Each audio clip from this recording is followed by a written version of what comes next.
আমি সজীব ওয়াজেদ জয় বলছি।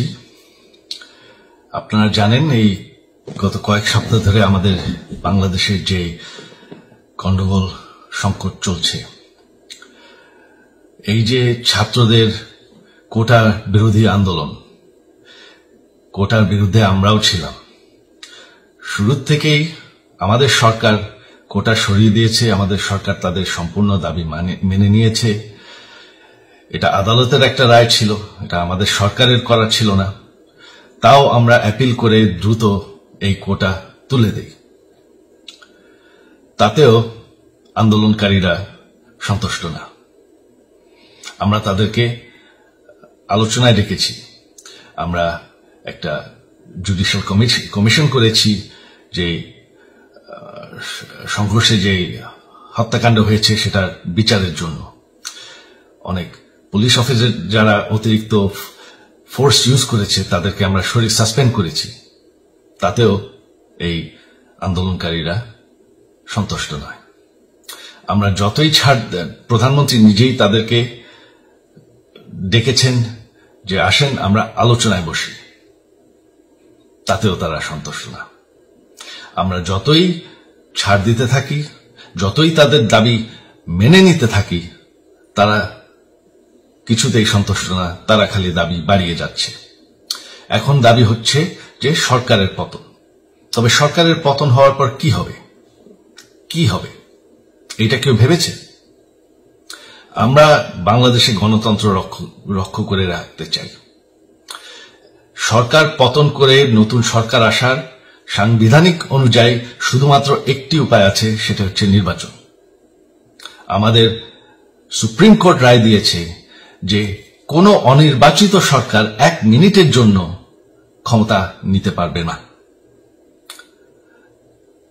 তো তাদের এই নির্বাচনের দাবিও যদি আমরা মেনে নেই, তো তারা তো এই পর্যন্ত কোনো দাবি, আমরা যত দাবিতেই রাজি হয়েছি তারা তাদের দাবি বেরিয়ে যাচ্ছে।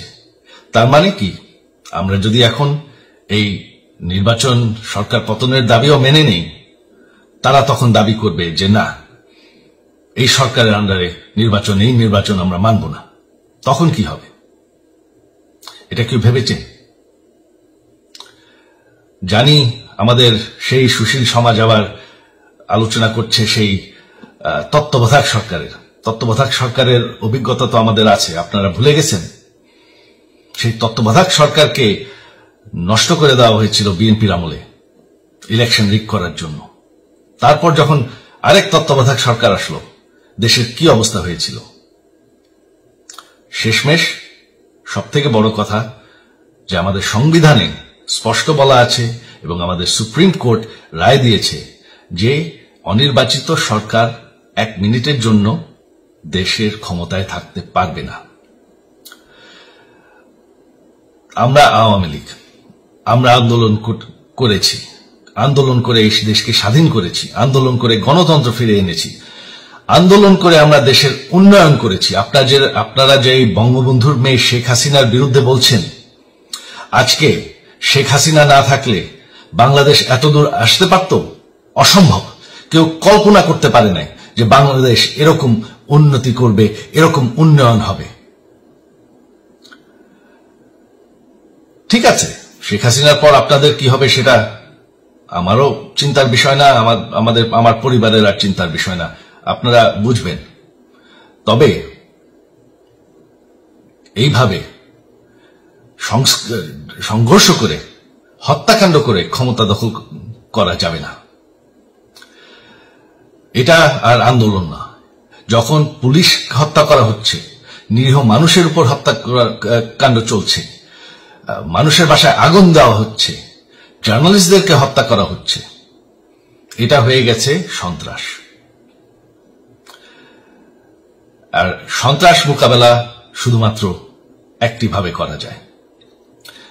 আমার অনুরোধ, আমাদের ল এনফোর্সমেন্ট, আমরা অনেক ধৈর্য ধরেছি, তবে এখন আর এটা সহ্য করা যাবে না। ল এনফোর্সমেন্ট এজেন্সি, বিজিবি এবং কি আমাদের মিলিটারির প্রতি আমার আহ্বান যে আপনাদের দায়িত্ব হচ্ছে আমাদের দেশের মানুষকে নিরাপদ রাখা। এবং আমাদের দেশকে নিরাপদ রাখা, আমাদের দেশের সংবিধানকে নিরাপদ রাখা, সংবিধানকে রক্ষা করা।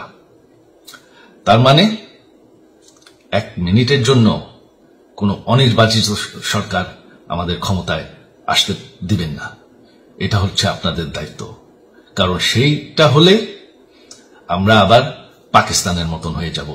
আমাদের এই যে 15 বছরের উন্নয়ন সব শেষ হয়ে যাবে।